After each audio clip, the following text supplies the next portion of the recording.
Et je vous fais une petite vidéo rapide pour vous montrer l'utilité d'un hub. Donc, en fait, dans un coffret de communication, vous avez les RJ45 qui sont distribués dans toute la maison, qui viennent ici sur un répartiteur. Voilà. Le souci, assez souvent, c'est que c'est dans le répartiteur, et puis c'est tout, c'est comme ça. Voilà. Donc on arrive, on met la box à la maison, on la met à côté de la télé, c'est très bien, et on se retrouve avec, dans les autres pièces, on n'a pas internet sur les fiches RJ45. Alors ce qu'il faut faire, c'est un truc tout bête, il faut poser un hub dans le coffret de communication. Là c'est un Netgear, ça fonctionne très très bien, des DP-Link aussi fonctionnent bien.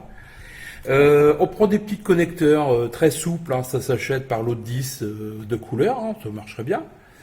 Et ce qu'on fait, c'est que le hub, c'est un peu comme une multiprise. Donc vous allez avoir la box qui va être dans le salon, par exemple, vous la branchez sur la prise RJ45, et de la prise RJ45, ça va arriver dans le coffret de communication, du coffret de communication, ça va aller dans le hub, et du hub, ça va être distribué sur les autres fiches. Et de là, ça va partir sur les autres fiches de la maison. Voilà, tout simplement. Donc c'est un truc tout bête, ça coûte quasiment rien, une trentaine d'euros maximum. Ça se branche sur la prise de service qui est au niveau du tableau divisionnaire, donc la petite prise 16 ampères qui est dans le tableau divisionnaire, là où il y a les disjoncteurs, donc voilà, on appelle ça une prise de service. Et puis on passe le câble par derrière, on sort le fil et bam, on branche dessus et c'est réglé. Et c'est autonome. Donc vous prenez un modèle de base sans paramétrage, les adresses IP vont être fournies automatiquement, il n'y aura aucun problème et ça fonctionne très très bien. Il faut prendre des connecteurs pour dire d'avoir le gigabit, donc les 1000 MHz, donc sans problème. Mais sinon, à part ça, il n'y a rien à savoir. C'est viens, on branche et puis c'est réglé. Et une petite alimentation par en dessous, là, ici. J'ai même un petit bouton on-off, ici. Vraiment, bon, moi, je m'en servirai peut-être jamais. Mais puis voilà, quoi. Là, il y a la possibilité de mettre un système anti-vol comme on a sur les PC. Pour les PC portables. Mais bon, là, comme on le met dans le coffret de communication, voilà quoi. J'ai vu assez souvent des personnes qui me disaient, voilà, j'ai un coffret de communication, mais je vais dans les pièces, je veux avoir Internet. Parce que faut être honnête, le Wi-Fi c'est très bien, mais honnêtement, quand on veut mettre une box Android pour regarder la télévision Netflix ou bien quand on veut jouer une partie online, c'est un peu compliqué quoi. Parfois on a des coupures, on a des lags et tout, alors qu'avec ça le problème il est réglé. Ça se pose, ça s'alimente, ça se branche, c'est réglé, ça coûte que dalle. On trouve ça en plus sur Amazon hyper facilement, c'est livré en 2 jours. Alors voilà, une fois le coffret de communication fermé, comme on peut voir, ça s'intègre très bien, c'est dedans, voilà. Ça ne chauffe pas, c'est quelque chose qui chauffe pas, ça. À la rigueur, vous pouvez même le mettre dans la GTL, ici, en dessous, c'est pas un souci.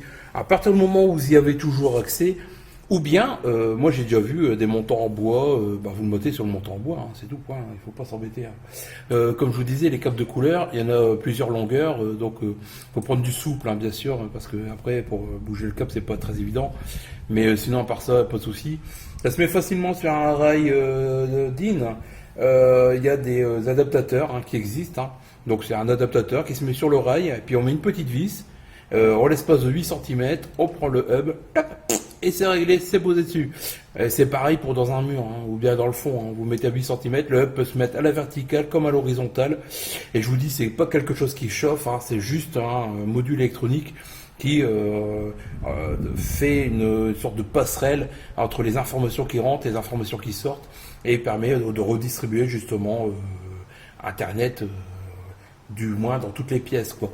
Dans le temps on se servait de ça pour faire des LAN, donc c'est-à-dire on se servait des hubs pour faire des LAN parties qu'on n'avait pas Internet, donc c'était même des switches, c'est mes souvenirs. Donc voilà ce que ça donne. Donc en fait il faut faire quand même une petite découpe par en dessous. Donc moi je fais ça, je m'emmerde pas. De toute façon ça en dessous, ça ne se voit pas. C'est toujours mieux que d'avoir un câble qui se balade sur le côté. Et là je passe par le tableau. Là ici je vais mettre des caches blancs. Donc on verra quasiment plus rien, on verra juste la petite prise d'alimentation. Et puis voilà, c'est réglé, faut pas s'emmerder. De toute façon c'est quelque chose qui consomme rien, donc voilà. Plus tard, je ferai peut-être une vidéo, si j'en ai l'occasion, sur un répéteur Wi-Fi alimenté directement par le RJ45. Donc c'est-à-dire qu'il n'y a pas de prise, c'est alimenté directement par le RJ45. Donc voilà, et il va aller dessus aussi, donc je ferai peut-être une vidéo là-dessus, et on en reparlera. Allez, à plus.